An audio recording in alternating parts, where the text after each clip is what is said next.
שלום, אנחנו נמצאים בים שבחוף הסטודנטים בחיפה. ממש מאחוריי מתארגנים לאימון בני נוער מקבוצת אחראי לקראת אימוני כושר קרבי לקראת הצבא. אז יצאנו לשטח כדי לדבר עם כמה מהמדריכים, לשמוע קצת מהחניכים ולבדוק אם הם באמת נהנים כאן, כמובן לצפות באימונים. אז יאללה, בואו אחריי.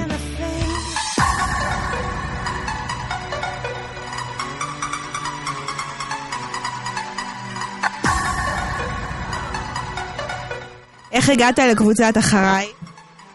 מהבית ספר. באו אלינו לבית ספר וביקשו שנגיע ונתרום ונהיה חלק מהדבר הזה, וממש כיף. אני הגעתי שהתאמנתי פה בים, אני התאמנתי ליום סערות וראיתי את הקבוצה הזאת כאן, אז חשבתי שאני אצטרף לפה והתקרבתי. הגיע אלינו המדריכים לבית ספר וסיפרו לנו על אחריי ואנחנו רוצות להיות קרבי, אז החלטנו לפתח את הכושר שלנו וכדי ללכת לקרבי. והאימונים עזרו לכם בצורה אחרת, חוץ מהאימוני כושר? גם, זה כאילו הכרנו ילדים ומתגבשים כזה וכושר בעיקרון. מכירים סוג אחר של ילדים מאשר שבבית ספר. ואתם מרגישות איזשהו קושי או יתרון בזה שאתן בנות?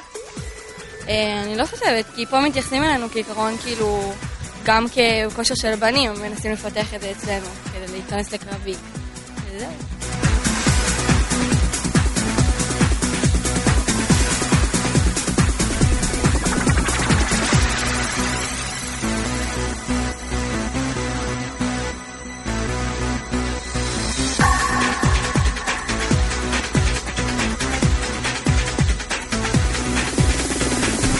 כמה זמן אתה כבר מדריך?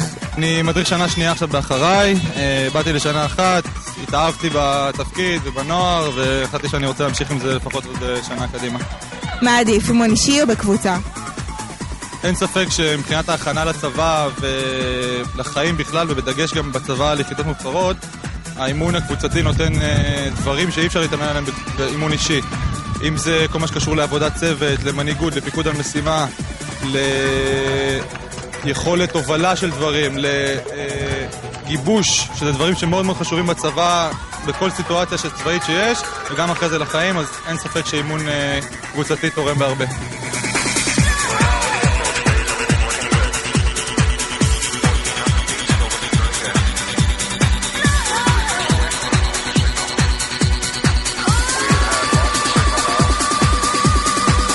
למה הצטרפת לקורס הכנה לצבא? כי אני רוצה ללכת ליחידה מובחרת. לאן אתה רוצה להתגייס? חיל אוויר. כמה זמן בממוצע אתה מקדיש לאימוני הכושר הקרבי בשבוע? בין פעמיים בשבוע ל4. פעמיים, יש לנו פעמיים אימונים בשבוע. תמנים, חבר'ה, כיף.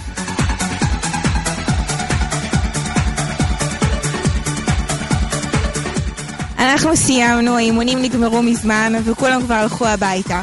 אנחנו נהנינו, מקווים שגם אתם. יאללה ביי.